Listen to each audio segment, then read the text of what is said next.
Well, when we have a look at this homework here, this stuff will actually be due Wednesday. Now, I'm not going to be here in class on Monday, so this will be due Wednesday. All right.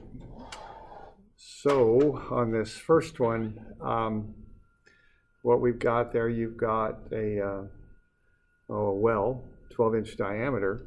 I think what you're going to want to do on this one is find the pressure.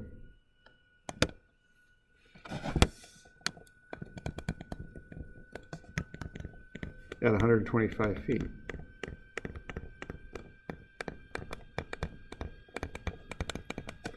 And then use the force, which is what you want to know, is the pressure times the area. The other way to do it would be to find the volume of water.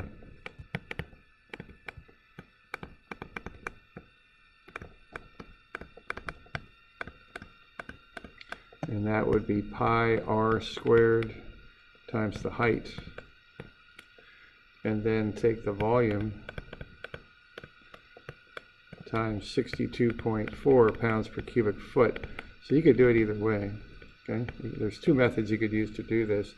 The one thing, if you're going to do it this way, is watch your units. Use R in feet. Okay. So be a little careful about that. Okay. And you can do it either way. Any questions on that one? That's 8.1, I think. Okay, 8.2. What we've got here is, remember, this dam kind of extends out. It'd just be like a long wall. It's holding back the water. So the water is at the height shown. So you want to be using the 22 feet. That's the depth of the water, not the 28. The height of the wall doesn't matter. What matters is the height of the water. All right. So, and you've got the length of the dam is 170 feet. Okay. So you want to find, okay, so that's what you've got. Now, what you want to do then on this one is find the average pressure. See, what happens as you go deeper in the water is the pressure builds up more.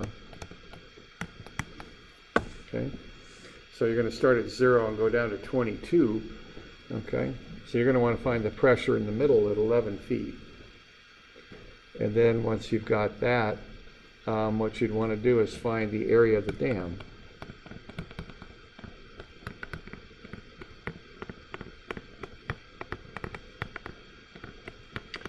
And you want to do that in inches squared, okay? Because you're going to have a pressure in PSI, pounds per square inch. And then to find the force of the dam, you take the pressure times the area. Okay. So that would be the approach on that one. You got any questions on that one? You doing that? Okay. Next one here is the same thing. Find the average pressure.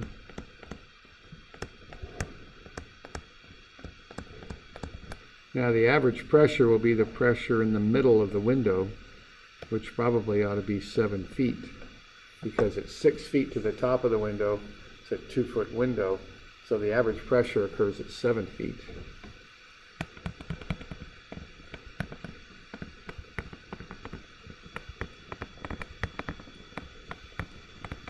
You want to find the area of the window in inches squared, and then the force is the pressure times the area, like that.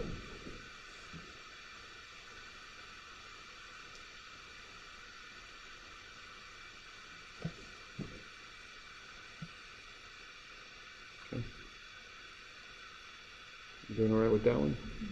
Okay. Same thing here. Just find the You know, so you see this is a pretty common thing to have to do. So find the average pressure. And again, that'll be in the middle of the valve. And you're given 20 feet down and 1.4 feet up, so you should be able to find that depth to the middle of the valve. And then find the area of the valve.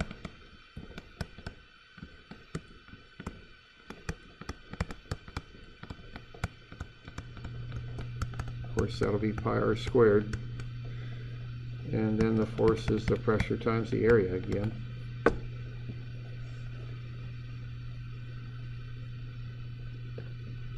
Okay.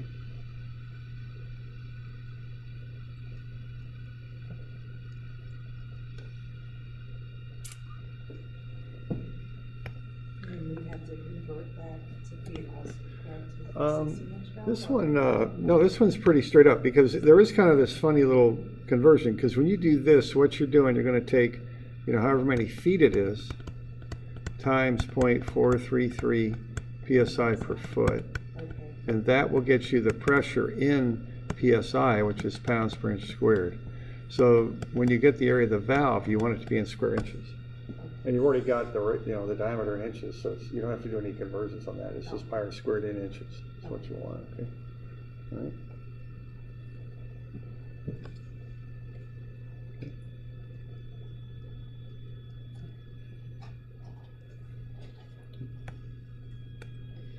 Okay, now the next one, you're given the pressure, just find the area of the valve. And same thing, okay?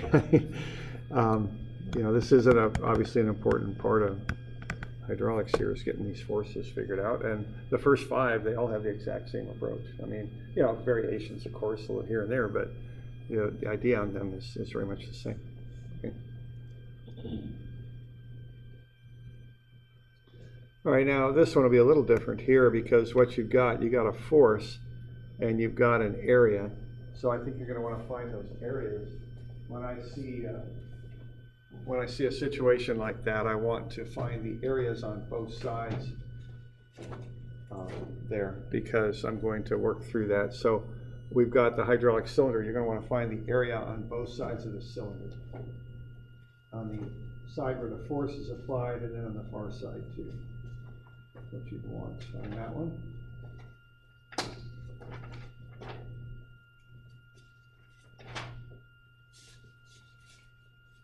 Okay. So you just want to get those areas, and of course the area for the cylinder is pi r squared. So when you work through that, you should get about 0.196 inches squared. And then on this side we've got 12.57 inches squared. Okay. So when I'm doing this, first thing I look at is you know, the areas. Okay. Now this one is not about changing elevations, because you're getting a lot of pressure that's being built up by the force, that push there. So the pressure is the force over the area, and when you work through that, that should come out to be 3.18 psi, which is pounds per square inch. So that's the pressure that builds up inside that hydraulic fluid. Okay.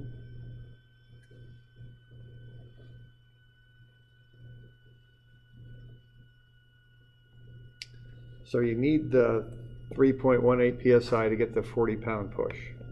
Okay. Now once you've got that, you can figure out what the force has to be on the other side, because it's the pressure times the area. Okay, and that's going to come out to be just 0.625 pounds on the other side. So if you have that cylinder arranged like that with a 1/2-inch diameter side on the left and a 4-inch diameter side on the right, and the 4-inch side has to deliver 40 pounds, you only need 0.625 pounds on the left. That'll get you the 3.18 pounds per square inch that's required to make this thing work properly.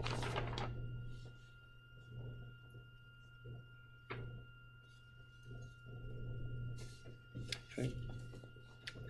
Now, the downside of this is if you want to move that piston on the right at the 4-inch diameter, you have to move the piston here on this side quite a bit further to push enough fluid to make the piston on the right move any distance.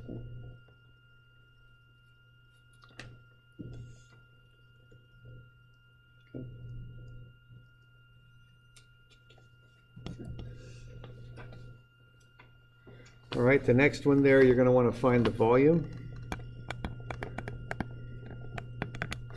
And when you work that out, that should be 1.333 cubic feet. That's the volume of that gate. Then you want to find the buoyancy. So the force of the buoyancy. What that is the volume times the unit weight of water that's been displaced. That's 62.4 pounds per cubic foot. So that's 83.2 pounds, okay? So what you got going on here is you got 83.2 pounds pushing this thing up. You're going to have 220.5 down. So you want to figure out the difference.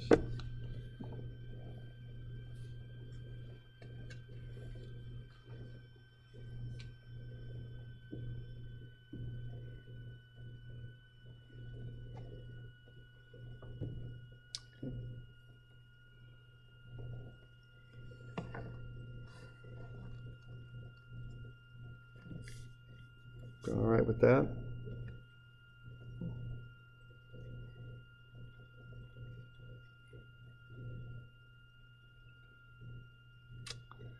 Okay. The one after there, what you're designing for is a force, basically. It's 2 times the pressure times the area times the sine of half the angle. Okay. So you need to find those 3 things. So you want to find the pressure. That's 1.5 times the 85 psi. Because what you do is you factor up what they call the internal pressure. You want to put a safety factor on there. You want to over-design this block. So if you think the biggest pressure inside that line is going to be 85, you want to increase that by a factor of 1.5 when you design the block. That's just to be safe. Okay.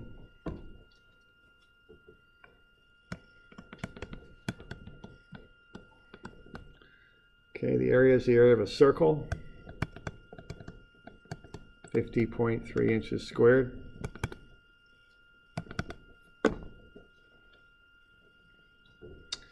And then theta is 90 degrees because it's a 90-degree bend.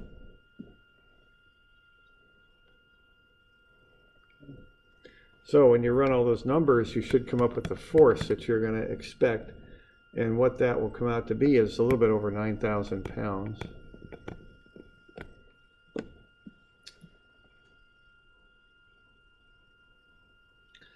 And then what you got here is you're going to push, have that block up against the back side of the trench. So you need the area. And that's going to be the 9,063 pounds. That's how hard the thing's going to push. You're assuming the soil is 3,000 pounds per square foot. That's what the soil can handle. Every square foot of the soil can absorb 3,000 pounds. So if you divide that out, you get just a little bit more than 3 square feet. So when you build that block, you might make, this dimension 3 feet and that dimension 1 foot, and that'll get you the proper area on the block.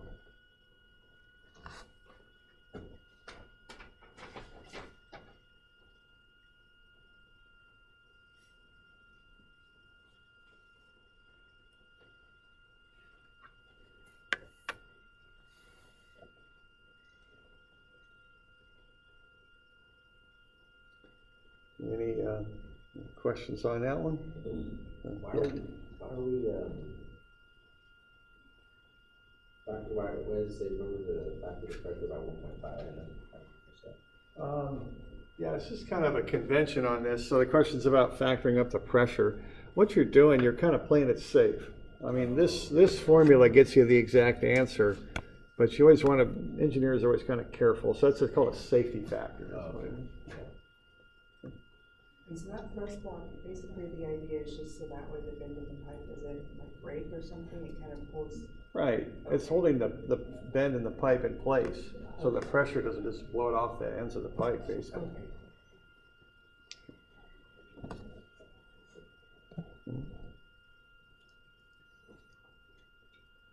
So there's a picture of a thrust block. You can see a couple things on that. You know, it's a concrete block.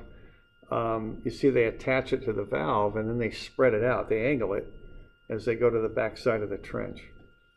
And you can see that inspector's measuring that with a tape measure, and the inspector's just being sure it's big enough, you know, to do the job. Because what you're doing, you're spreading the force out. Because if you got the force on too small an area, it'll punch right through that soil. Soils can only handle so much pressure. So you spread the force out so that you don't overbear the soil. So kind of evenly distributed. Yeah, Okay. and then spread it out wide too, kind of like a footing, you know, same sort of thing for a foundation, spread it out. Okay.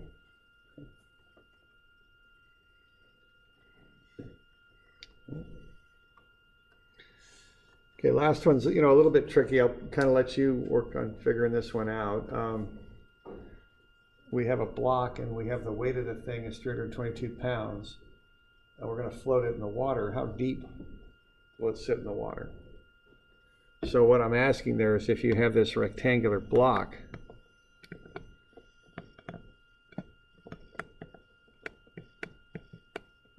and you're just going to float it in the water, where's the water line going to be? Okay. So what I'd like to know is what's this dimension right here? Okay.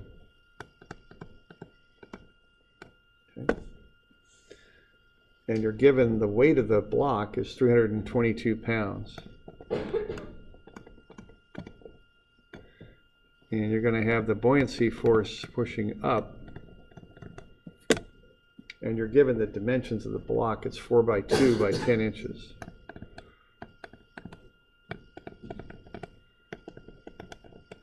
So what we'd like to know here is how deep will it sit in the water? And I think the key on this one is to kind of figure out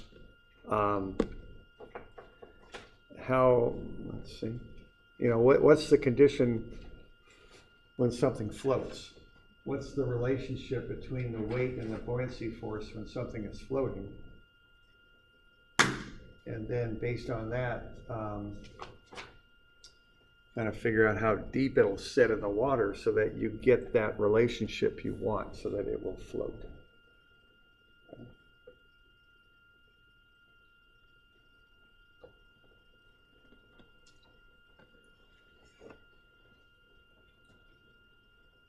Do we have any questions on that one?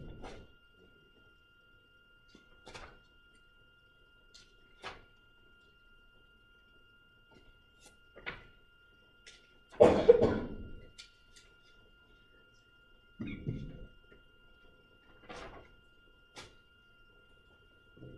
right. All right, so that's going to be due Wednesday now, okay? Because I won't be here on Monday, so you can turn it in Wednesday.